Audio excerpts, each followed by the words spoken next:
Today, we're excited to welcome Miss Aimee Littles, a mommy of three and the creative mind behind Little Board Books, a bilingual Spanish book board series, and the YouTube channel Little Bilingual Buddies, designed to inspire young readers and celebrate culture. Follow her journey on Instagram at Miss Aimee Littles. And let's jump in. We read the books, we bought the things. We thought we were ready. And then life took our plans and changed them. I'm Karen, I'm Victoria's mommy, and I work in tech. And I'm Pamela. I have a baby boy named Ford, and I'm a journalist. And although we're both first-time working moms, we're actually pretty different. And that's totally okay, because we both agree that our most important work is raising our kids. We really need each other and can only get through this together. Welcome to Motherish Moments. Hey. Hi. Yes. Hi. Thank you for having me. We're so excited to have you here. I feel like we're in the thick of the summer, right? Like, do you feel that? I feel like I'm like almost at the end, which is not, because remember, my child ends school so early, before Memorial Day weekend. So I'm like, he's almost done with his first camp. He's starting a second summer camp. And it's just like, and then I don't know what to do after that. But yeah, I'm like, Wow. into it. I'm loving it. No, I feel like summer for us, in terms of school, yes, we're kind of still in the middle of it, but in terms of temperature, Oh, I mean, you guys will see I'm from Arizona, so we are just getting started it's as far as summer. So no, We're so excited to have I'm you not ready. today, Amy, and we're looking forward to getting to know you Yes. a little bit better and trying to, I'm curious to see. Well, I was looking at your videos. I'm like, I feel like I want to do this and I could do this, but like it's so hard to step into that vulnerability and really finding your purpose. And so we're excited to hear all about Little Bilingual Buddies. So let's jump into our motherish moments. Are you ready for yours? Yeah, I just had a mother moment. I'm gonna share something that just happened this morning. So today was his last day of his first summer camp for Ford. And, I get out of the car. I usually walk him into the classroom. I give him this big hug, this big speech, affirmation word, like positive affirmations, do something nice today. And this time he kind of like he squatted down for his hug and kiss. And then he goes, Mom, can you do this outside? Like outside the classroom. Oh, and I was like, "Oh, okay, but why? Because I don't want anyone to see you like hug and kiss me and like do the whole routine and show. And I was like, but why? So I'm like trying to convince him. He's literally like pushing me out of the door, like in a sense of like a little embarrassed, And I think, isn't he too little for this? He's only 5. I was hoping for sure like this happened 5 more years of like hugging and kissing him. No, I think I had a moment like that with Victoria last year. It changes. Everything is temporary, but I know. I mean, I also know that I'm like exaggerated in the way of like hugging and kissing and like, okay. it's So not maybe like a you need to normal tone it goodbye down a kiss. little I'm bit. like, I love you. I know. To the point that one time that she was like, wow, she really loves you. Like it was like a funny comment, but I'm like, I know that I overdo it. So I have That's so self-awareness interesting. for that. But I was I like, did read in a book somewhere that does happen. It does happen between the ages of, I think it said 5 to 8, that they I start was to not ready feel for this it. sense of embarrassment almost. And I'm exactly like you. I exaggerate the love and the hugs and the event, but everything. And so hearing that, my husband laughs because he used to do this thing in the car when he dropped him off at school and drive away and then stop and then wave again. Bye, I love you. Have a good day. And then drive and then stop. And then do the wave. Then bye, have a good day. And my son started saying, Can you maybe not do that anymore? Oh, it just Can you just literally do maybe crushed just the my one? heart this morning. And I was like okay. I'm But not. I Yeah. think the point is that like I want him to be comfortable with hugs and kisses and Affection. words of affirmation and like people celebrating him because I'm like, you're so, you're gonna have a great day and you're the best and you're so kind and and he was like, oh, okay, Jenny, just stop, please. So yeah, that was my mother's moment this morning. I don't know. I don't. I'm trying to figure out. I'm not very like I Affectionate? personally am not extremely You're not. affectionate. You're not. Okay. I'm always like, I love you. How She's are you? Good clearly to she's see you. upset. I'm not very affectionate, and it's has been a complaint or whatever from people and stuff. And Victoria, my daughter, who's 6, is very affectionate, and I feel like I've had to learn to kind of be like, ah. And now we found this like good balance between like the amount of affection she wants to give me and the amount of affection that I'm comfortable with. I don't know. I mean, obviously, she's my daughter. I love her. She could never like show me enough love. You know, I love it. But anyway, I don't know. I'm just thinking about this and like, Having said that, this week he also closed his eyes to kiss me, which also melted my heart. He's like, okay, mom. my motherish moment is just kind of like a reflection on Victoria being 6. I saw this reel the other day on Instagram that was like, nobody talks about the summer when they're 7 and how like it's the perfect balance of them being independent enough, but like still like they have these moments where they just want you. And like it's this beautiful kind of like halfway point of like small child and independent child that is like whatever mom, and I feel like I'm kind of experiencing that now with Victoria at 6 years old. I'm loving, she's not in any summer camp or anything, so our mornings are very slow, like before I go into work. And the other morning we she made me breakfast, and then she was like, would you like a spa? I'm gonna do a spa thing for you. So she gave me a scalp massage and a hand massage, and we just had so much bonding. And now I don't know, there's moments where like I'll get ready for work and she goes, oh, I love that shirt on you, mom. Oh, I love when you like, I did my hair like this with this like, what do you call these, like mermaid waves, whatever the internet wants to call it. And she's like, mom, I love your rulos. Your rulos look so good. And I'm just like, yes, thank you. But she's kind of like this really fun, like girl's girl, like, and I'm loving This is it. so funny. Everyone said 5 to 10, and I'm loving 5. I'm Yeah, no, obsessed. this whatever this I'm is, keeping I him. love I'm it. obsessed with him. So why don't you Oh, share your motherish 100%. moment, Amy? You have 3, I know. Yes. 7, So, 4, and 2. yes, Fun, fun, fun. se- 7, 4, and 2. So to kind of give you some reassurance that what you were reading or what you were watching about the Rio at 7, Summer of 7, my son is 7, and I can 1000% tell you that that is absolutely true. He is the perfect balance between, no, I got it, mom, Mhm. but absolutely give me all the hugs, give me all the cuddles, give me all the love, and it's so beautiful. But I do tell my kids all the time, this is it, no more growing from here. I want you to just stay right here. You're perfect at 7, you're perfect at 4, and you're perfect at 2. That's it. But my motherish moment, I think I'm going to say, is something that just happened yesterday, actually. So my youngest, she's 2. She, of course, as you know, is in that stage where exploring all the things and getting into everything and um, actually asking questions, surprisingly. So she will come up with the most random things and offer them to you or ask you something about them, just whatever it is, right? So I was working and I was at my desk, and my daughter comes up and very sweetly, she's like, do you want my snack? And I'm like, oh, no, gracias, baby. And just very, touched at what she just did. I look over, and in that moment, she is holding the most moldiest, gross, dried up apple that you could ever. I mean, it was my gasp in that moment. I was like, like, yes. And I just immediately was like, oh, and she just thought it was so funny.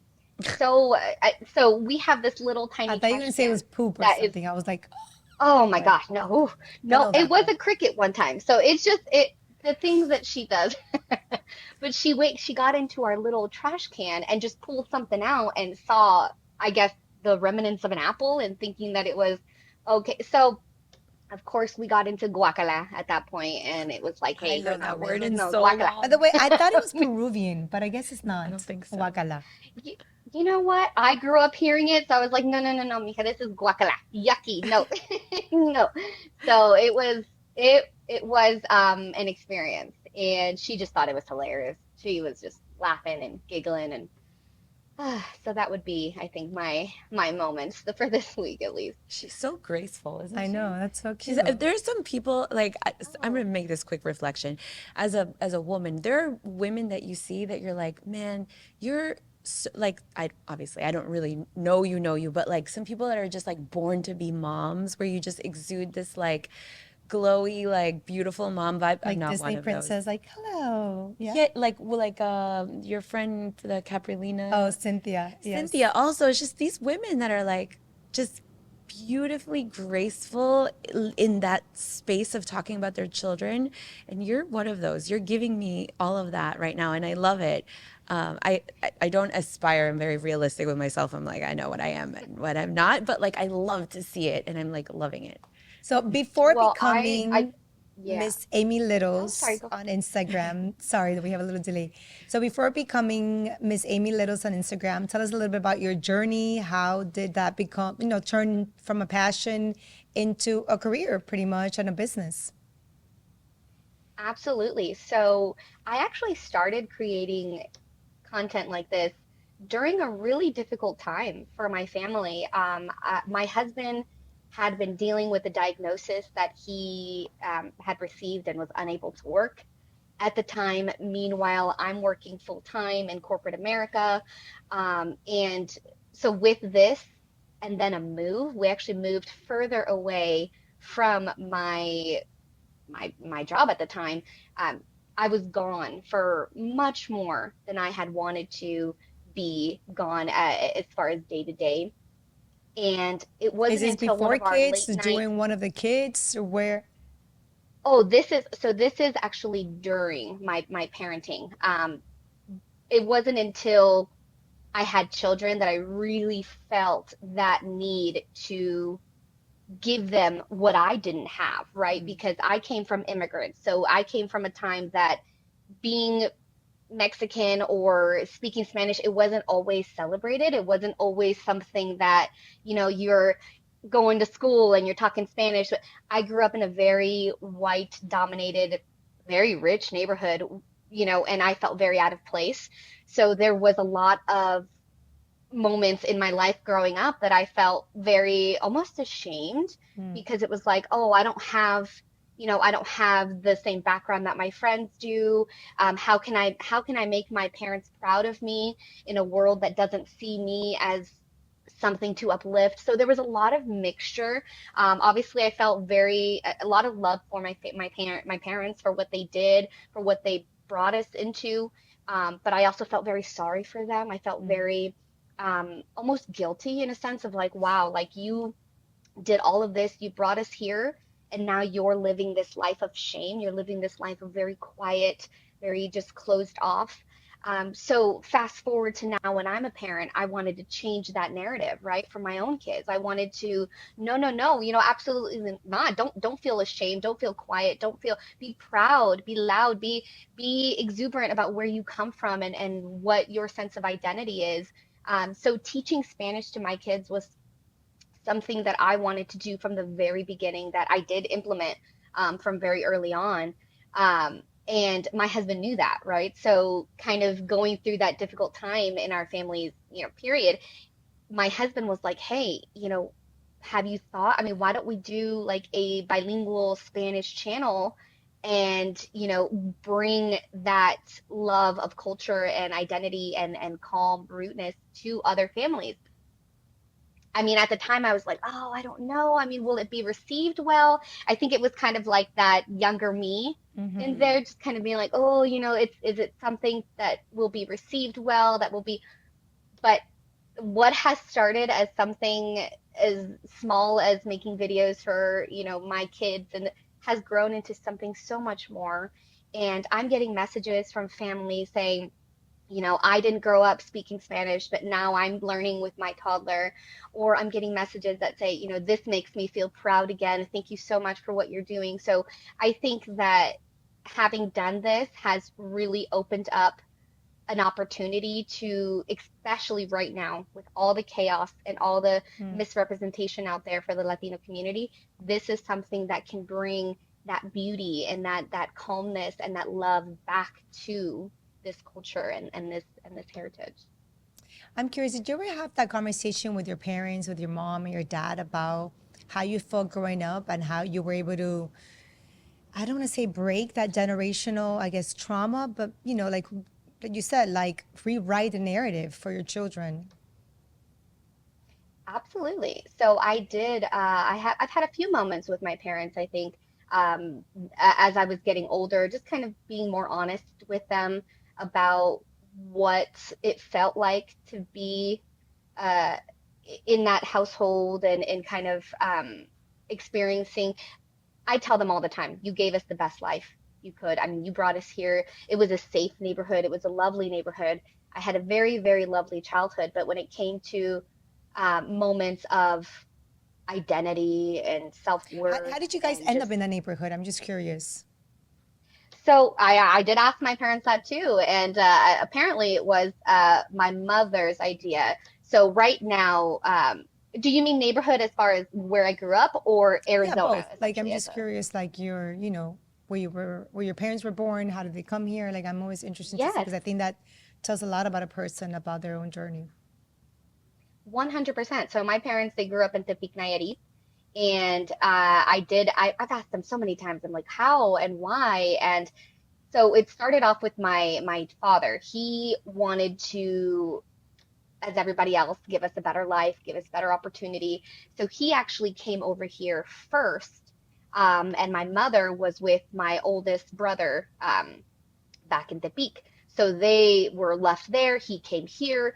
He kind of, figured things out, had something set in stone, and then the rest of them came back.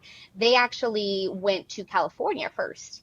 And so they lived in California for some time, and then it wasn't until Arizona kind of came into an option as far as buying homes that they moved to Arizona.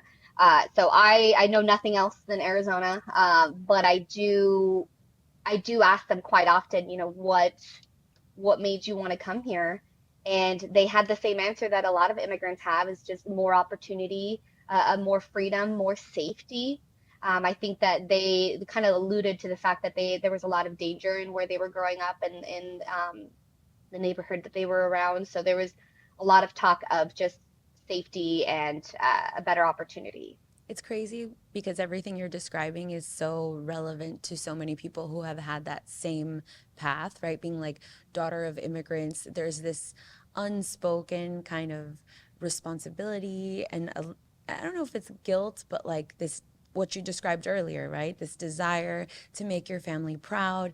And I think unless, and now we're starting to see it as these women, I'm specifically talking about like daughter of immigrants, right? But like these women are approaching, the middle of their life and they're some of them pushed it too far, right? In terms of that, like, I need to make them proud. I need to be successful to the point of like even burning themselves out sometimes because you just feel this thing. And then I don't know. I've had this dialogue with my parents where, my parents also immigrants. They came from Peru for a better life, et cetera, like everyone else. And I was self-imposed, like, you have to be successful, you have to make it worth the sacrifice that they made to get here, but to the point where they were like, hey Karen, like, it's okay, like you don't need to like be so crazy, and I'm like, no, no, no, but it has to be, you have to be proud, whatever. It's wild because I hear the same version of this story and this same life experience over and over and over again, and we are now having children, and with them, like, this was top of mind. It almost was my motherish moment, where growing up in this concept of like a daughter of immigrants that are in the process of building their life, right?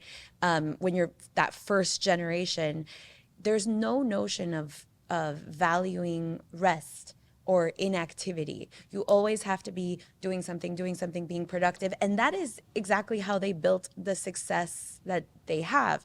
But now in this new generation that we're making with our children, I'm like, oh man, how do I teach her that rest is valuable when I actually just learned this, like now that I was burnt out, right? And so I think about it all the time with Victoria because I do feel that there's also this cycle of like, we must be productive and we must have them always, you're watching something, you have to be learning, you have to be this, you have to be da, da, da, da.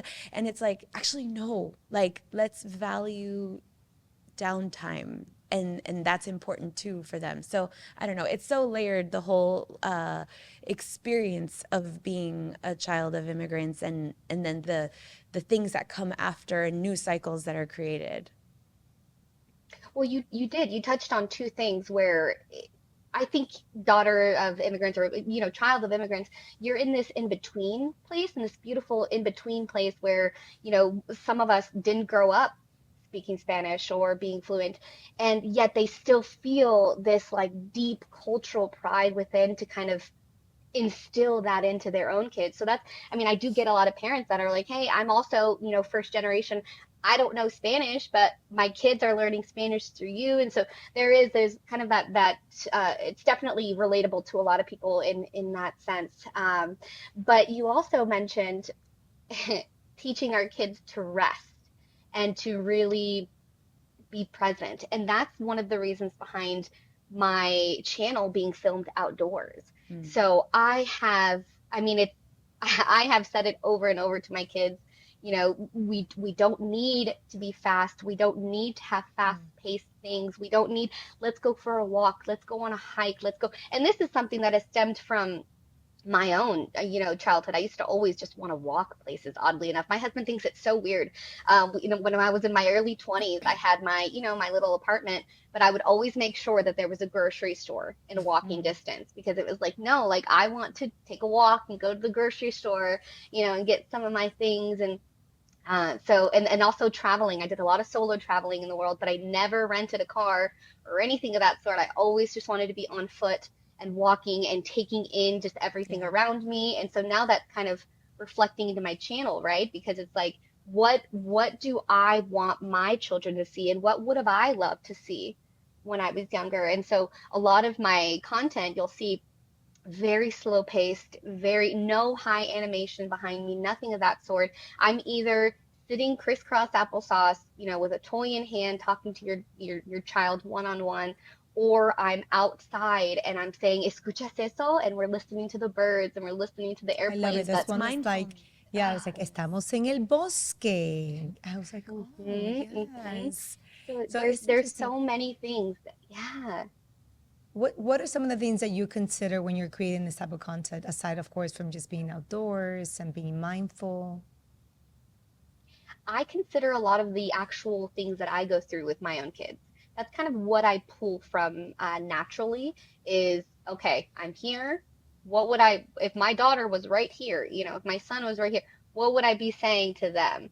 And so a lot of the things that you'll see in there are real conversations that I've had with my kids, real questions that they ask, real situations that they, do. And because we would go on little walks and point out everything. And I would my family has actually gotten to the point and I'm talking my brothers and parents, I'm a walking translator because they witnessed it. They witnessed it in real life. We went to the zoo walking around and I'm like, the trees and the birds, and my kids would be like, oh, look, it's a lion. I'm like, yeah, it's a lion. Leon, lion, Leon, and just like every single thing. And my family's just like, oh my gosh, you do this just all the time. I'm like, it's second nature at this point. I'm just just talking everything English, Spanish, English, Spanish. So a lot of the stuff that I create is really just stemming from the things that I do with my own kids, how I interact with them, what I would want them to learn in those moments. And How about the books? Tell us a little bit about the books. the book. So that has been something that has been so beautiful. I didn't understand. I mean, my family, we're big on books. I mean, we do a book, at least one book a day, but definitely it goes up to five for bedtime.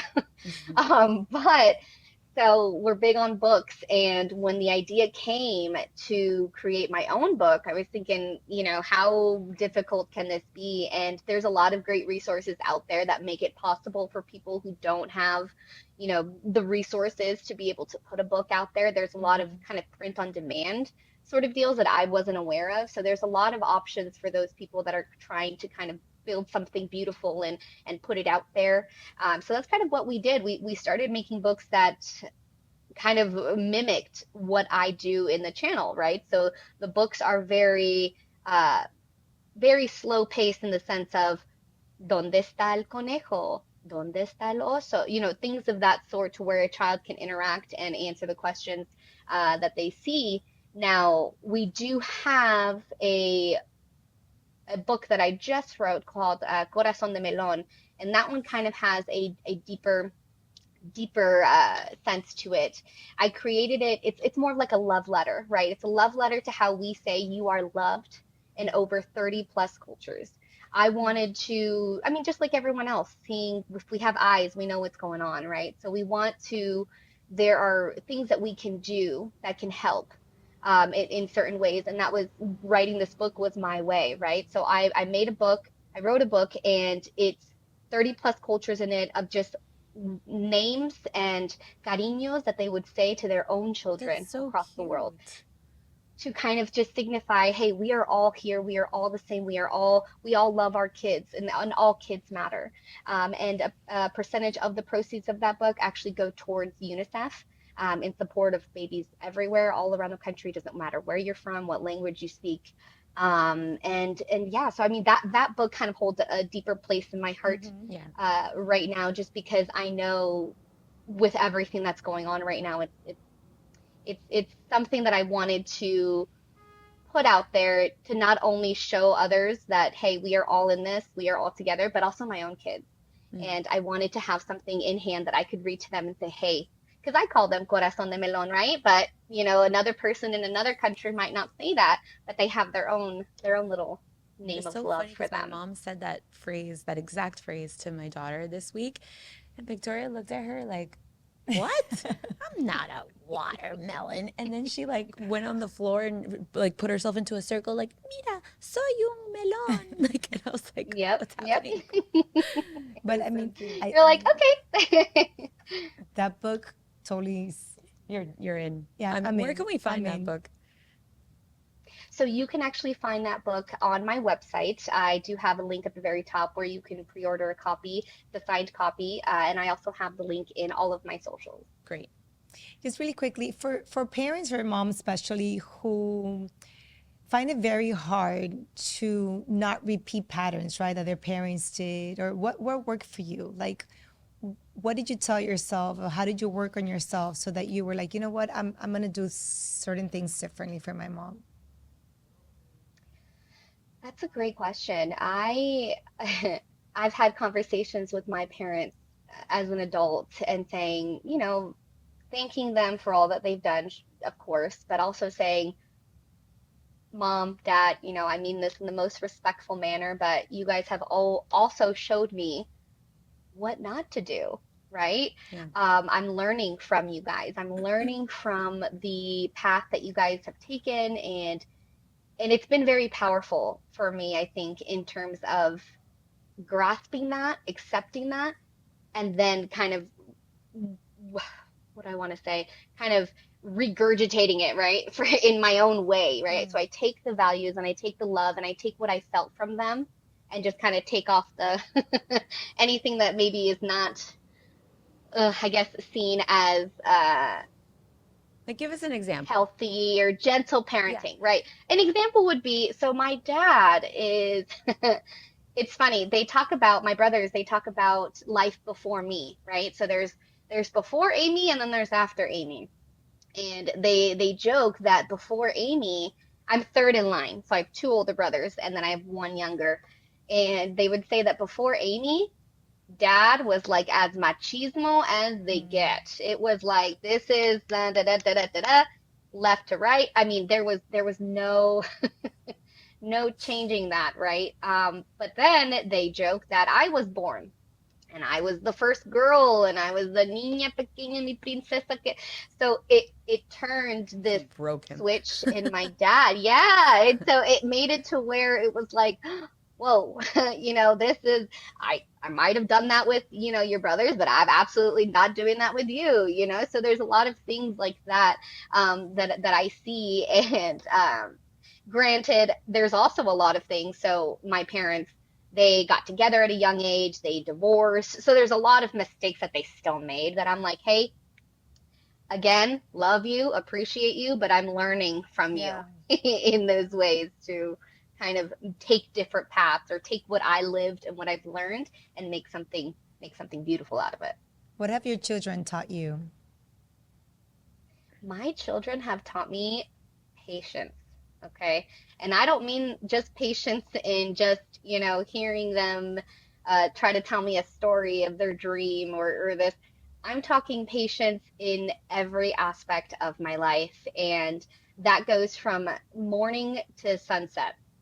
I have learned that my children, they flourish in a safe, calm, appreciative, gentle environment. And I think that, like you mentioned, Karen, kind of we grow up in the sense of like fast, fast, fast, fast, fast. I need to do this. I need to do that. I need to do this.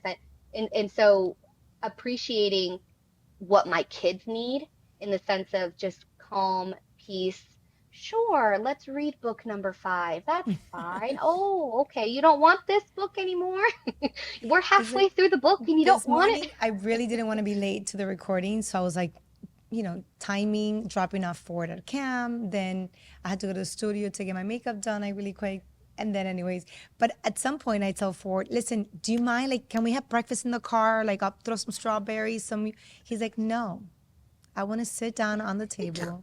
I want to have my full breakfast because he has like a man's breakfast. Yeah. Like, he needs to have, and sometimes I'll leave the plate, and if there's an empty space on the plate, he's like, where's my Greek yogurt?